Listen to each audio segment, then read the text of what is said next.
Ikiwa ni siku ya Jumanne, tunaendelea na kitabu cha Hesabu. Bado karibu tunafika tamati yake, mwisho wake. Kwa hivyo kwa sasa tuko katika mahali tulipoachia juma lililopita, na tuliachia wakati tulisema ile sehemu ya kwanza ni 33A na tayari iko katika YouTube. Saa hii ukienda utaipata. Na sasa tunaingia 33B ambapo tunaendelea kuona vile wana wa Israeli walivyoendelea na safari kwenda katika nchi ya ahadi. Na tuliweza kuguzia tukasema, nyakati hizi zote tumeendelea ni Musa amekuwa akiwaongoza, kwa sababu Joshua ingawaji aliwekelewa mikono na Musa, lakini hajaanza kazi kabisa, kwa sababu Musa bado ameshika usukani na bado hajaondoka. Tumeona ndugu yake Musa, huyu Harun, ameweza kuchukuliwa na Mungu ama kufa ama kujiunga na wale watu wao wa zamani mahali wanakokwenda. Katika sura hiyo ya 39 tunaona naye Haruni alikuwa na umri wa miaka 123 hapo alipokufa katika mlima wa Hori, na tukasema ya kwamba kijana wake Eliezeri yeye ndiye alichukua mamlaka, na walikuwa wamebaki vijana wawili, Eliezeri wakiwa na ndugu yake Ithama.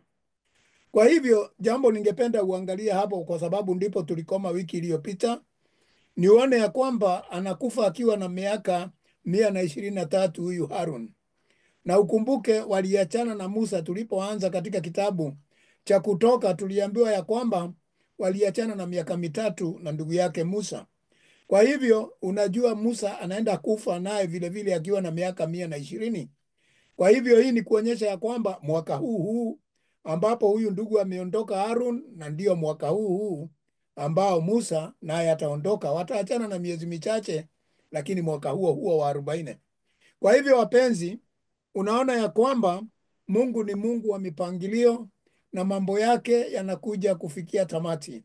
Unaweza ongoza watu kwa muda mrefu, lakini kama utaondoka kidogo katika njia za Mungu, inakuwa Mungu hata kumbuka yale umetenda. Mungu anaangalia dhambi. Wakati utamchanganya na dhambi, Mungu anakuondokea. Kwa hivyo ni vizuri wakati wote tukae tukitubu na kuomba kila wakati, ili rehema za Mungu ziweze kuandamana pamoja nasi nyakati zote, kwa sababu hatujui ni siku gani Bwana atatujia, na anasema atakuja kama mwivi. Kwa hivyo wapenzi, tukaeni roho zetu zikitakatika, ili siku moja tuweze kukaa naye kule kwake katika enzi ya kifalme. Basi mstari wa 40 tunaanza mahali hapo siku ya leo.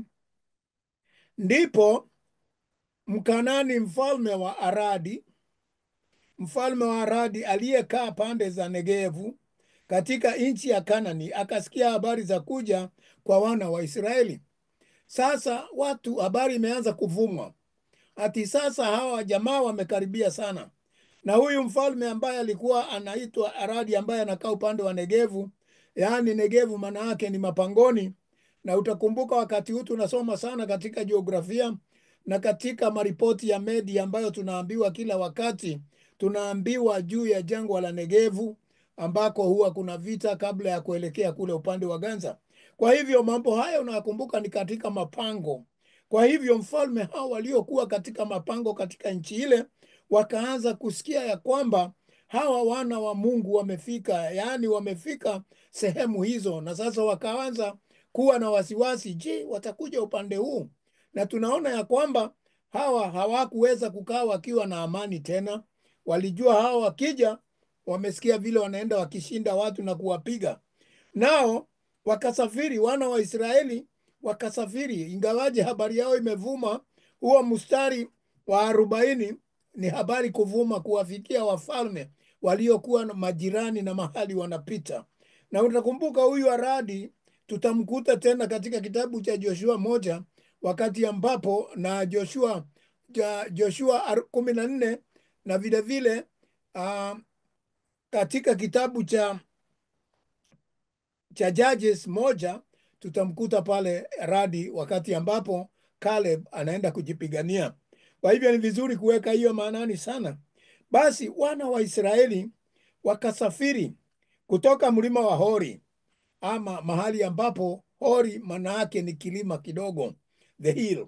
Kwa hivyo walipotoka pale, hapakuwa mlima mrefu, yeye alienda mlima mfupi tu, mahali alichukuliwa na Mungu huyu kuhani, lakini ya Musa itakuwa ni juu kabisa, ni katika vilele. Kwa hivyo wakapanga Salmona, yani wakapanga nguo zao na mambo yao, ndio Salmona, wakajipanga pale ambako walikaa ili kutayarisha mambo yao na kuweka mambo yao yawe mazuri, kujiweka tayari, kwa sababu siku zinavyoendelea ndipo wanavyokaribia kuingia katika nchi ile. Wakasafiri kutoka Salmona wakapanga Punoni, yaani wakafika mahali pa giza. Kulikuwa na mambo mengi walipotoka huku, kwa mavazi ama kwa nguo ama kujivalisha ama kujitayarisha. Mara moja walienda wakaingia mahali ambapo hawakujua mbele ama nyuma, ndio panaitwa Punoni, yaani mahali pa giza. Kuna wakati katika wokovu, unaona huko katika wokovu na unaenda vizuri na Mungu, lakini mambo yako yanaingia giza, yanaingia katika majaribu. Unaona, unakujiuliza, je, kwani Mungu bado yuko na ninapitia mambo haya? Ni njia moja ambayo huwa tunapitia wakati tunaingia katika kuzipata baraka zetu.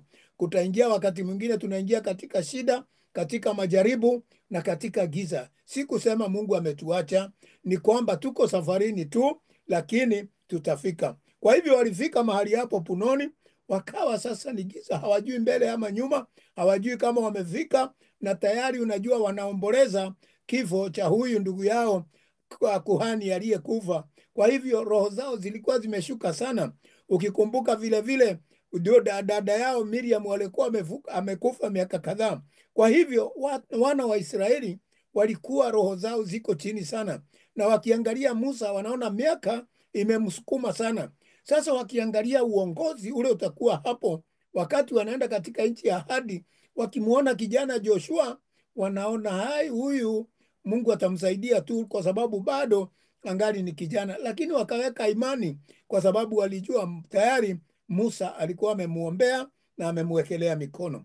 Basi wakasafiri kutoka Punoni wakapanga Obothi, yaani wakafika mahali ambapo kulionekana kama ni sehemu ya machupa, kama ni mambo yamewekwa katika machupa, yaani mambo hayatoki, mambo yako sirini, mambo yamekaa hali isiyotakikana. Yaani kukaa katika machupa ni kama watu wamefungiwa, hawaoni yale mambo yako karibu. Unaona ya kwamba hata hawajui nani adui zao wako karibu, hawajawaona. Na ndio tukaambiwa ya kwamba maadui waliposikia vile wanakuja hawa kina Haradi na wengine, walijiweka tayari, kwa hivyo waliondoka. Kwa hivyo wana wa Israeli, ndio maana unaona wanakaa kama watu wako ndani ya chupa, yaani wako katika Obothi, yaani hawajui ni nini kitatendeka. Na tayari unaona wakati huu tangu Mungu amuondoe Haruni, unaona mambo yote ni kimya. Mungu haonekani mahali anaongea, lakini jambo ambalo tunajua, wanaongozwa na sanduku la agano ambalo kila wakati lilikuwa likienda mbele yao, nao wanalifuata. Kwa hivyo wakasafiri kutoka Obothi wakapanga katika Eia Abarimu, hapa katika mpaka wa Moab. Sasa wakaelekea wakafika upande huu ambao tunaambiwa ni wa Abarimu, ambao ni mpakani wa kuingia kwa watu wa Moab. Na watu wa Moab mnawajua, niliwaambia hawa watu ni wa aina gani. Hawa ni wa uzao wa Lutu, yaani kutoka kwa baba Moab, yaani kutoka kwa baba. Hawa ni watoto wa uzao wa Rutu. Basi walipofika kule, wako mpakani, hawajaingia kabisa, wamefika mpakani. Sasa unafikiria itakuwa namna gani? Tunajua ya kwamba kiongozi wa Moab aliitwa Balak, naye Balaki alipopata habari wamefika kwake mpakani, naye vile vile ameingiwa na wasiwasi, na tutaona atafanya kitu gani. Basi wakasafiri kutoka Iye-Baram wakapanga Dibon-Gadi, yaani mahali ya kupoteza tu, west, mahali ambapo hakukuwa na uzao wowote, the wasteland. Yaani hapo ndipo walipofika, hakuna kitu wangepata. Sasa wameingia Moabi na wako huko, Balaki yuko huko, ndiye mfalme huko. Na walipoingia kule, basi wakawa tayari, ile ilikuwa ni nchi tambarare. Wakasafiri katika Dibon-Gedi wakapanga Alimon Diblothaimu, yaani hapa ni mahali ambapo walijificha. Kulikuwa na miti ilikuwa imemea huko, fig tree, na miti iliyokuwa huko waliweza kukaa katika vivuli vya miti ile. Kwa hivyo walipata amani kiasi. Wakati mwingine tunapopitia hali ngumu, inafika mahali tunapata amani, tunapata utulivu, kama vile niliwaambia walipofika huko Hazeroth na kwingine walikuwa na raha nyingi na furaha, na kule katika Refidim kule walikuwa na mitende na miti mingine. Kwa hivyo hata sasa walifika katika mahali hapa palipokuwa na hii miti ambayo ilipatikana, na wakaweza kuwa na pumziko kiasi katika Diblathaim. Na walipokuwa mahali pale hawakukaa sana, basi wakaondoka wakasafiri wakaenda Almoni Diblathaim, wakapanga hapo tena katika milima ya Abarim. Sasa wameenda katika milimani ambaye ni ya Abarim ili waweze kuona nchi tambarare kule chini vile mambo iko. Kuna wakati unafika Mungu anatumia manabii wake kutuambia mambo yaliyo mbele yako namna gani. Ndio unaona katika Agano la Kale wanaenda mlimani ili waone mambo yaliyo mbele yao na wanaenda upande gani. Ndio maana unaona tuna manabii ambao huwa wanatueleza kutakuwaje siku za usoni. Kwa hivyo sasa wameanza kuona wakiwa kule milimani ya Abarim, waliweza kuona mambo mengi kule chini, na wakaweza kuona mto wa Yordani kwa mbali sana. Kwa hivyo wapenzi, wakaanza kuona pana tumaini, vile ambavyo tuliambiwa tunaweza ona kuna nchi kule ambayo tunaona kuna milima ambayo inazunguka Yerusalemu kwa mbali, na wanaona ile ziwa na nini. Sasa wakawa katika milima na wakaweza kuwa na tumaini ya kwamba kuna mahali wanaenda. Basi walipokuwa pale, mara moja wakakabili mlima ule wa Nebo. Mlima wa Nebo, mnakumbuka kama mmesoma kitabu ya Danieli, mnakumbuka kuna jina Nebo, ni aina ya miungu, nabii wa miungu wa nchi za nje. Kwa hivyo wakati walifika pale, sasa ni kama kuwa katika mlima wa miungu, mlima wa manabii, mlima wa kuweza kueleza yatakayokuwa. Sasa wakiwa pale katika mlima wa Nebo, waliweza kuona mbali sana, kwa sababu pale ni kilele katika mlima ule wa Abarim na milima mingine iliyokuwa karibu mpaka ule wa Pisiga, ambapo ndipo Musa atakapochukuliwa. Basi waliweza kuona mbali sana, kwa sababu walikuwa juu. Watu wa Mungu wakati wanakaa wakimtegemea Mungu na wanaendana na njia za Mungu, basi mambo huwa ni mazuri. Kwa nini nakuambia hivyo? Sasa hawa watu hawajaingia kabisa katika Moabu, ndio waingie katika dhambi za Moabu, waanze kujaribiwa na kuoana na wale watu makahaba na wengineo. Bado wana utakatifu, kwa sababu naona wanaenda milimani wani kwa majaribu na nini, wakimtegemea Mungu, na wameona kweli kuna kifo na wanaweza kuondolewa watu wanaowaongoza. Kwa hivyo wanapoingiwa na uoga, ndio wanaanza kuona haya, kumbe kuna Mungu, kumbe tunaweza achana. Na ndivyo watu wa Mungu tulivyo. Wakati wapenzi wetu wanapoondoka, wengi ndio ukumbuka kuna Mungu, na watu wanasafiri kuondoka nchi hii kwenda nchi ambayo Mungu anatuita. Kwa hivyo wanaingiwa na uoga na wanamtafuta Mungu zaidi. Ndio maana ukienda katika matanga unakuta huko hakuna mambo mengine yanaongewa.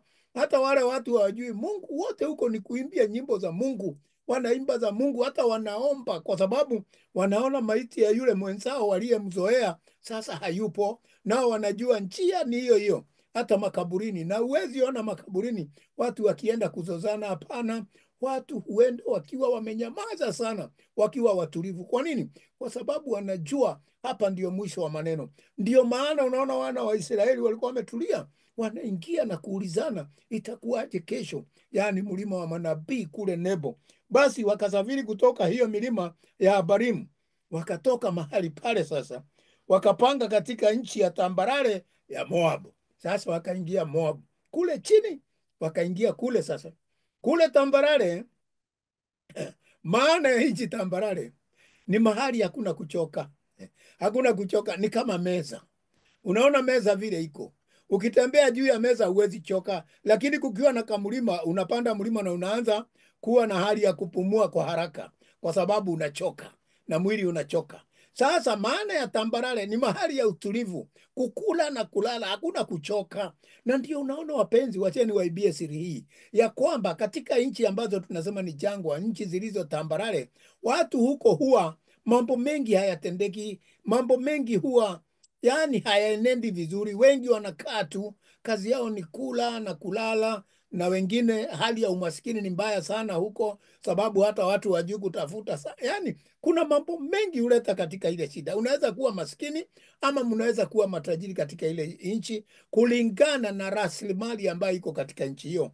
Kwa hivyo wapenzi, nchi tambarare ni kuonyesha hauna mambo mengi unafikiria. Ni kama vile tunaweza sema watoto wetu tukiwa nao nyumbani wanakuwaga wanakaa katika nchi tambarare, kwa sababu hawahusiki bajeti italipwa na nani, hawajali chakula itatoka wapi.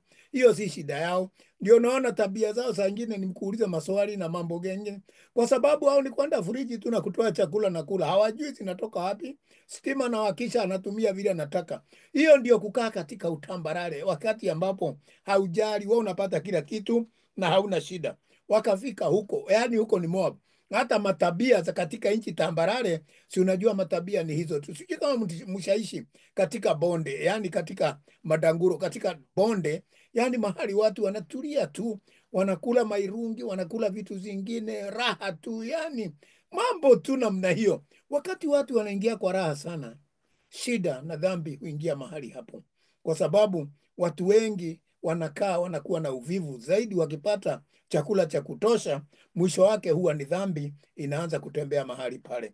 Kwa hivyo wapenzi, walipoingia hapa Moab katika nchi tambarare, mambo mengi yalianza kutendeka sasa wakiwa mahali pale karibu na mto wa Yordani, hapo Yeriko. Sasa wamefika hapo Yordani, wanaiona ndiyo hii na mto huo wa Jeriko huko, mji wa Jeriko huko pale ng'ambo, wanauona kwa sababu ulikuwa ni mji uliokuwa umejengwa na ukuta mrefu sana, na ulikuwa mahali juu kuja kuteremka pwani ya mto wa Yordani. Kwa hivyo na unajua ulikuwa ni mji wa biashara, kwa sababu watu wakiteremka na mto ule kuteremka kuja kuuza vitu vyao, watu wakitoka ng'ambo hii ya Lebanon na kwingineko, wakitoka Uarabuni na kwingineko, walikuwa wanaenda katika biashara katika mji wa Jericho. Kwa hivyo mji wa Jericho ulikuwa ni mji una mambo mengi sana, na ulikuwa umejengwa kwa miaka mingi sana, ulikuwa umekaa mahali pale na biashara zilikuwa zinaendelea mahali pale. Na ndipo unakumbuka, tukiendelea tutaambiwa juu katika Agano Jipya, wakati yule mtu ambaye alikuwa ni Mlawi akienda kufanya biashara kule Jericho, vile alikutana na wakora na akapigwa. Mambo ya Msamaria mwema. Mambo ya Jericho yalikuwa ni ajabu. Ukahaba ulijaa huko, biashara ilijaa huko. Ni kama miji ile tunaambiwa kuingia harusi kutoka matanga. Miji mingine katika Afrika, katika nchi za South America, Buenos Aires, katika nchi zingine Florida, katika Mombasa, nchi kama hizo ziko pwani. Kuna mambo mengi kwa sababu kuna joto, kuna upepo mzuri unapuliza pale, basi watu hukaa katika starehe hizo. Basi walipofika huko wakawa pale kando ya mto wa Yordani. Hali ya hewa ni nzuri pale, hawana shida sana, wametulia pale.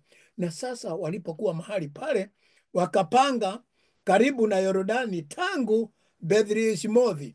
Hapo ndipo walikaa na walikuwa wengi sana. Sasa ndio unaona wakiwa mahali pale walikuwa wamezaana, walikuwa wameongezeka, lakini usisahau watu wote walikuwa zaidi ya miaka 20 wakitoka Misri, tayari wote walikuwa wameshaaga dunia na walikuwa hawapo. Aliyekuwa amebaki ni Musa peke yake, wakiwa na Caleb pamoja na Joshua. Kwa hivyo wapenzi, hao ndio walikuwa wamebakia, na hata kufikiria Abel-Shittim, yaani katika miti ya acacia ile inapatikana. Hii miti ya acacia mnaita migaa, yaani ndio inaitwa Shittim. Hii miti ndio ilianza kuonekana na ni miti mikubwa. Kwa hivyo sasa kuna maji, unaweza kuona katika nchi ya savana maji inapatikana. Miti hiyo ni mikubwa sana ya acacia, na unajua waliiona mingi sana kule katika mlima wa wapi? Mlima wa Sinai. Wakati walikuwa wakitengeneza sanduku la agano, walitumia miti hii ya Shittim ambaye iliweza kutengeneza sanduku la agano na vyombo vingine na useremara uliotakikana nyakati zile. Kwa hivyo sasa wamefika mahali miti hii iko kwa wingi, meadows of the acacias. Kwa hivyo sasa wako pale, si kubaya sana, lakini sasa wanajua kutoka hapo wataingia namna gani.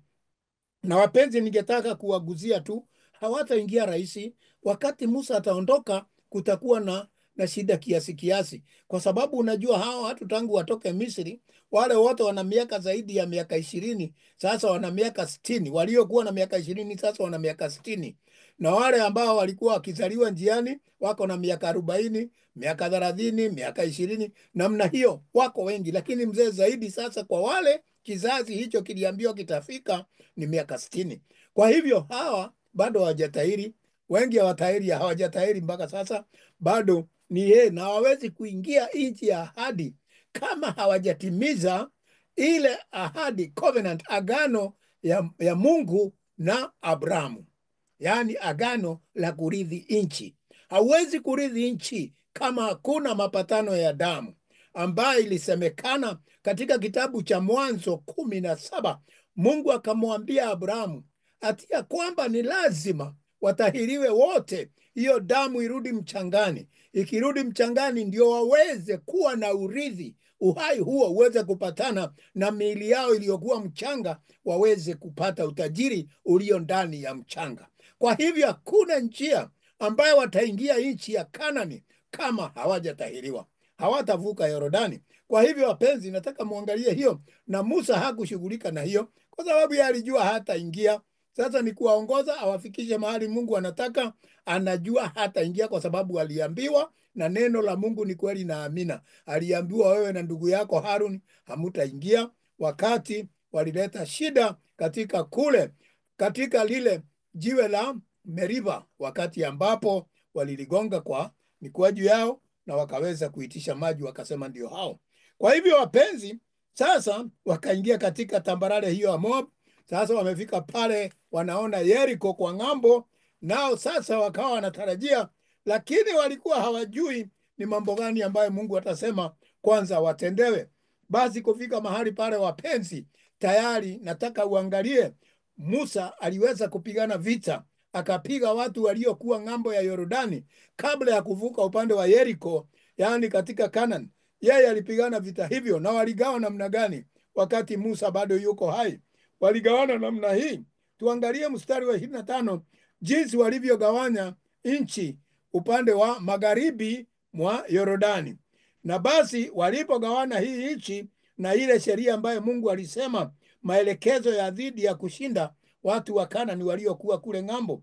Kisha Bwana akanena na Musa hapo katika nchi ya tambarare ya Moabi. Hapo ndipo Mungu aliongea na Musa, akamwambia nini? Akamwambia karibu na Yordani hapa Yeriko, na kuwaambia, yaani walipokaribia pale katika Moab, karibu na Jordan, katika mto Yordani, kabla ya hapo wakiangalia Yeriko, basi ndipo Mungu akanena na Musa, akanena naye, kwa sababu sasa hakuna mwingine ananena naye. Kuhani huyu bado ni kijana ambaye ni Eliezeri. Sasa Mungu ananena na Musa kwa sababu ni siku za mwisho ya Musa zimekaribia. Kwa hivyo akanena na Musa akasema, nena. Akampa instruction, akampa maelekezo, nena na wana wa Israeli uwaambie. Yaani anaambiwa ni lazima aende awaambie. Hii ni sheria Mungu anapeana. Yaani hamwambie ati ile kubembeleza ati unaweza kwenda, hapana. Anaambiwa nenda unene, uwaambie wana wa Israeli mtakapovuka mto wa Yordani na kuingia nchi ya Kanaani. Yaani wakati ambapo mtavuka pale mto ule, mkivuka ule mto wa uhai, maana maji ni uhai, mvuke ndio muweze kwenda na uhai mpya ng'ambo ya pili. Kwa hivyo ndipo mtakapowafukuza wenyeji wa nchi hiyo, nchi mbele yenu. Yaani mkifika huko, mpige wale adui mtawakuta huko, muwaondoe kabisa, muwafukuze, msiwaweke. Wapenzi, hii inatuambia nini? Ati wakati Mungu aliwaleta mahali kama nchi ambayo mupo sahihi, mahali upo, hata kama ni kwenu, kama ni Kongo, kama ni wapi, kama ni Kenya, kama ni Amerika, kama ni Britain, kama ni mahali popote, Mungu anasema wale utakao wakuta huko lazima uwafukuze. Utawafukuza nini? Kwa njia ya elimu, kwa njia ya hekima, kwa njia ya kuongeza elimu yako, kwa njia ya kufanya kazi kwa bidii, ili upate pesa uweze kuwa na kitu ambacho utanunua katika nchi hiyo. Hiyo ndio namna ya kufukuza watu, si kama vita kama nyakati za zamani. Saa hii unafukuza watu na mionondo yako ya kutenda kazi, na vile unasoma, na vile unataka kurithi maofisi na kazi zingine za muhimu, ili upate pesa na taslimu za nchi hii ziweze kukusaidia. ili yule aliyekuwa pale, mashamba iliyokuwa pale unanunua, nyumba zilizokuwa pale, kumbuka zilikuwa na watu. Hata hizi nyumba tunaishi saa hii zilikuwa na wenyewe, lakini lazima ufanye bidii uweze kuwa na pesa, ndio uweze kumuondoa, umsukume aondoke, ndio wewe urithi uweze kukaa katika hiyo nyumba. Bila kufanya hivyo utakaa nchi hiyo ukiwa maskini. Mungu akamwambia, hiyo ni sheria ya Mungu, ati ndipo mtakapowafukuza wenyeji. Wenyeji si wageni, wenye huko mtawasukuma mkinunua manyumba na mashamba na magari na zingine, kwa sababu haukuja nazo. Lakini ukiwa mvivu hapa uingilie raha, shauri yako, utakufa maskini wewe, utapelekwa na jeneza kwenu, hauna chochote. Kwa hivyo wapenzi, nawaambia nini? Hiyo ni amri ya Mungu. Usija hapa ukawa mjinga, ukawa mtu anakaa kama fufutende, yani haujui mbele ama nyuma. Uliingia nchi ukapigwa na butoa, ukashtuka kuona magorofa, ukakaa hapa kimaskini. Hapana, fanya kazi kwa bidii uweze kufukuza hawa watu. Bunduki ya siku hizi ni kazi na masomo, ili uweze kurithi. Kwa hivyo Mungu akasema, muwaondoe mbele yenu, muwaondoe kabisa, nanyi mtayaharibu mawe yao yote yenye kuchorwa sanamu, zile miungu na maroho zile wanaabudu, mutaziondolea mbali. Watu wetu wanakuja wanaanza kuabudu zile miungu, wanakuja wanakuta hapa na hawajui ni miungu ya aina gani. Wakiona masanamu wanatoa meno nje, wanafurahia, wanaenda sherehe na hawa na hawajui ni nini, wanaenda kuabudu na hawa na hawajui ni nini. Leo nimekuwa nikisikiliza juu ya dini 7 za uongo zile zinapatikana katika nchi hii, zikiwapo zingine kama kina Mormon. Nina study ziko ndani, mambo mengi sana nyinyi hamjui. Watu wa Mungu, jueni ni Mungu gani mnaabudu. Mlianza naye kwenu, muje muweke madhabahu yenu muweze kuabudu, mkifukuza na kusukuma wale. Mungu anasema muondoe sanamu zao, muondoe ibada zao, msiziendee. Hamjui misingi walioweka na hizo miungu zao.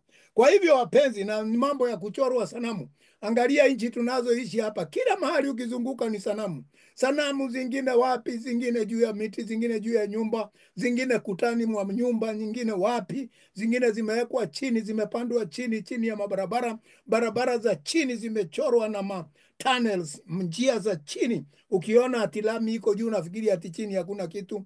Kuna manyumba huko chini zimewekwa na njia za kupitia na kutoroka. Wapenzi, wacheni niwaambie, ni kama hata kule kwetu Jamhuri.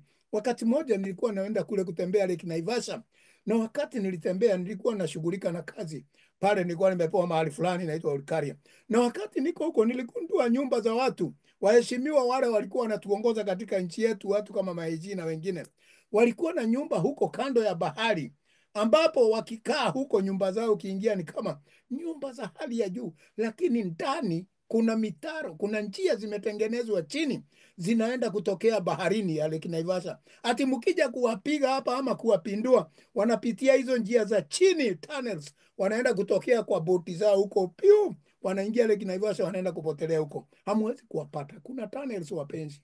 Na ndio Mungu anatuambia msije mkajiingiza katika mambo ambayo hamjui. Muondoe adui na muondoe miungu yao na ibada zao, msizikubali kwa sababu hamjui chanzo chao. Kwa sasa nimekuwa nasoma kitabu fulani ambapo kinanifundisha juu ya miungu ile iliyokataliwa zamani imeanza kurudi katika dunia hii. Miungu ya usherati, miungu ya wizi, miungu ya uaji, miungu ya ukahaba, miungu ya kila aina imerudi, imeitwa yote. Ni kitabu nasoma saa hii wakati huu. Naangalia haya mambo nasema, na kweli miungu mingi imekuja na small g, na watu wetu hawaoni, wanaona kama wako starehe. Hapana, mnaenda kumalizwa.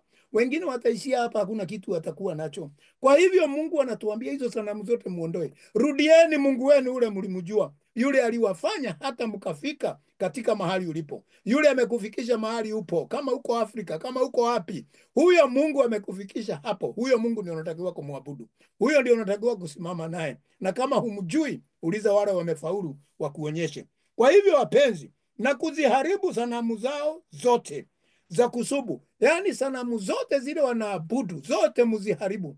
Ukienda katika nyumba nyingi za ibada hapa utakuta sanamu nyingi sana ziko kwa Katoliki, kwa wengine hata wa PCA wapi, mambo mengi, hata madarajani hizi za kuvuka mito na nini, utaona zimewekwa masanamu katika miji, kila mahali ni sanamu. Tafadhali jiulize maana yake ni nini? Na kama hujui, uliza wale wanajua, ambao wamechukua nafasi ya kusoma na kujua ibada za namna gani.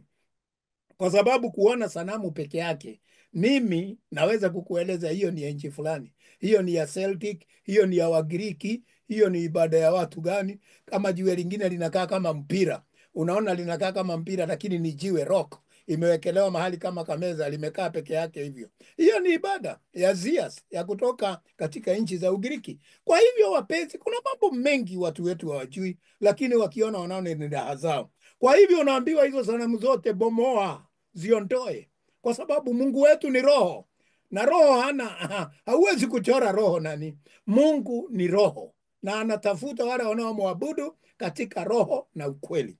Kwa hivyo, wapenzi, na kuvunja vunja mahali popote palipoinuka, yaani ile mambo imeinuliwa ati huu ndio tunaabudu, mambo yetu ni hapa. Vunja vunja hizo zote, ziondoe katika mwili wako, katika roho yako. Mambo kama hayo usije ukapotea katika imani yake, kwa sababu itakuponza, na tafadhali hautaonana na Mungu tena, kwa sababu unaabudu kazi ya mikono ya watu na miungu usiyoijua mahali ilipotoka. Nanyi mtaishika hiyo nchi, kuimiliki na kuketi humo. Yaani hiyo nchi mkiipata, mkiondoa miungu hiyo, mkiacha kuiabudu, mtajinyakulia hiyo nchi, itakuwa ni nchi yenu. Mungu anasema mtaishi humo. Kwa sababu gani? Watoto wenu watazaliwa huko, wataishi nchi hiyo, kwa sababu mumejinyakulia na mumetii amri ya Mungu. Kwa kuwa mimi nimewapa ninyi hiyo nchi ili kuimiliki. Mumepewa hiyo nchi. Hata hapa tuko saa hii, Mungu ametupea hii nchi, lakini tukikaa kama watu ambao hawaelewi. Na ndio maana kila wakati nawaambia, wakati wote mtafika mahali, tafadhali muweke madhabahu yenu ya Mungu wenu ambaye mnamjua, ili mtembee naye, muanze kuirithi nchi, kwa sababu hiyo ndiyo kanuni ya Mungu. Lakini ukijipendekeza ukafanya mambo yako, ufuatafuate hao watu, wao wanakupa shauri yako, wewe fuata tu, sababu kuna watu sana wanapenda kukaa karibu na watu hawa waonekane wanatembea nao, na hakuna kitu unajua, hata Kizungu hauelewi vizuri. Kwa hivyo, wapenzi, nakuambia nini? Tafadhali fanya vile Mungu anavyosema. Ondoa sanamu hizo na ibada ambazo umekuta na haujui. Tulikuja hapa tukiwa watu wazima, tumekuta watu wazima, tumekuta wakiabudu. Je, tunajuaje? Tujui, sisi hatujui. Kwa hivyo sisi tuabudu Mungu wetu tuliyemjua kutoka kwetu, kwa sababu Mungu ni roho, anakuwa huko na anakuwa hapa, na roho yuko kila mahali. Nanyi mtairithi nchi. Mungu anasema mtairithi ikiwa mtatenda vile Bwana amesema, kwa kufanya kura. Hii nchi mkishapata, mkishaondoa adui zenu, nchi itakuwa ni yenu. Lakini anasema mtapiga kura, yani kulingana na nini? Kwa jamaa zenu zilivyo, yani vile mlivyo katika familia, ndivyo mtakavyogawana hiyo nchi. Mtawapa urithi zaidi, yani hao walio wengi, yani familia ile ina watu wengi itapata nchi kubwa kiasi. Kwa nini nasema hivi? Mungu anasema hivi. Anasema hivi kwa sababu hii. Wewe uliye na watoto 10 utagawiwa nchi kubwa, kwa sababu mko wengi. Yule aliye na mtoto mmoja, yake itakuwa kidogo, kwa sababu wao ni wachache. Hivyo ndivyo mambo ya Mungu inaenda. Vile mlivyo wengi ndivyo mnapata, vile mlivyo wachache ndivyo mtapata kitu kidogo.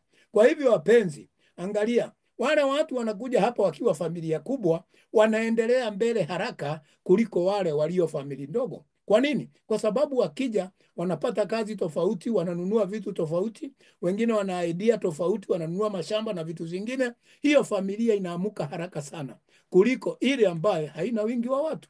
Na ndio maana mimi kanisani mwetu wanawaambia zaaneni. Yaani nchi haitachukuliwa na wachache, inahitaji tuwe wengi, lakini wewe amua mwenyewe. Sababu iko watu wanapenda kukaa nyumba kadogo, na iko watu wanapenda nyumba kubwa. Na vile una watoto wengi, ndivyo utajiri wako nao utazidi kuongezeka. Kwa hivyo, hao walio wengi mtawapa urithi zaidi. Hao watapata zaidi sababu ni wengi. Na hao waliopunguka utawapa kama kupunguka kwao. Wale walio wachache, Musa akaambiwa wapee tu vile walivyo wachache, wapee namna hiyo. Mahali popote kura itakapoangukia mtu yeyote, mahali hapo ni pake. Yaani kura ikiangukia mahali fulani, wakati tunaenda kama ni ploti zinagawiwa, wale wameona ploti, Wakati mlinunua hizo maploti, mlikuwa mnachukua hiyo lot, ndio inaitwa kura. Na ukichukua hiyo kura, mahali itaangukia, mahali namba yako iko, hapo ndio shamba yako itakuwa. Ndivyo maana Mungu anaimanisha hivyo. Ule mahali utaangukia kura yako, hapo ndipo patakuwa kwako. Kama ni jangwa, kama ni mahali panono, kama ni mtoni, hapo ndipo patakuwa kwako, kwa sababu ni kura. Mahali hapo ni pake, mkaridhi kama kabila za baba zenu zilivyo. Yaani waridhi kulingana na ukoo baba zao jinsi walivyo, hiyo ni nchi yao. Na ndio naona hata katika nchi za Kiafrika utakuta ya kwamba kuna nchi ambazo tunaita kabila fulani linakaa huko. Kuna nchi ya mlima, kuna wengine wanakaa jangwani, lakini wanasema hiyo ni nchi yao, ni ya babu zao, kwa sababu hiyo ndio walipewa. Na hapa ndivyo itakavyokuwa baada ya miaka kadhaa. Watoto wetu wakikaa hapa nchi za ugeni, mahali muko, kama ni Australia, kama ni wapi, wakisha ridhi nchi hiyo, basi itanitanishwa na babu zao waliowaleta mahali hapa. Lakini kama hamtaki, hii ni condition, kama hamtaki kuwafukuza wenyeji wa nchi watoke mbele yenu, ndipo hao ambao mtawasaza watakuwa kama sindano machoni penu. Anasema kama hamutakubali kuwafukuza, kama hamutakubali kuwaondoa, kama hamutakubali kununua mashamba na kununua nyumba zao, basi watakuwa kama mwiba, watakuwa kama sindano katika macho yenu, watawachoma. Hakuna wakati mtakuwa na amani, mtazidi kusukumwa, mtazidi kufinyiliwa kila wakati, na hamutakuwa na amani, kwa sababu ni nyinyi mumekataa kufanya amri ya Mungu. Na kama miiba ubavuni mwenu, watakuwa kama mwiba unawachoma ubavuni. Na unajua ndio kuna maini na vitu zingine, ukichoma unasikia uchungu sana, basi watawachoma namna hiyo. Ni vizuri watu wangu, unakuwa uhuru wakati unapata kitu chako, unakuwa na uhuru wakati unakomboleshwa kitu na mtu hapo umekataa kumuondoa, basi kuna wakati unafika hauna pesa, hauna namna, maisha inakuwa ngumu sana.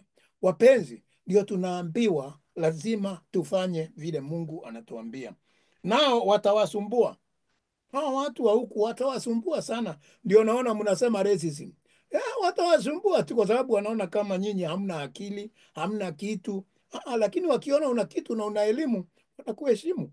Kwa hivyo watawasumbua katika hiyo nchi na ambayo mwakaa huko, mnakaa mtasumbuliwa, hamutakuwa na amani.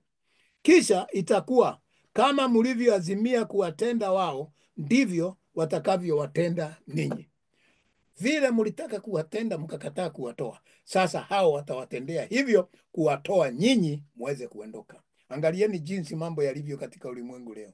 Watu wanasema ondokeni nchi yetu, kwendeni kwenu.